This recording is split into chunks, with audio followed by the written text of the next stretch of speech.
અદાવતી તારું નામ આપ્યું છે તું આવ્યો છું, પણ હું તને હવારે નિર્દોષ ન છોડાવું તો હું મેલડી નહીં, તું સમજ લેજે.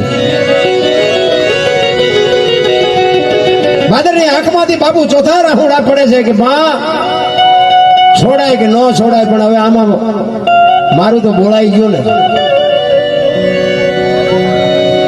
એ કે હવારે તને પ્રમાણ વાળી વાત કરી અને તને છોડાવું તો એ કે હવારમાં તને છોડાવે એ રાજાના દીકરો જ બાપુ મેળીએ ચડે ને ડાબો પગ જો ભાંગી ન નાખું તો માનજે કે મેલડીએ છોડાવ્યો તો.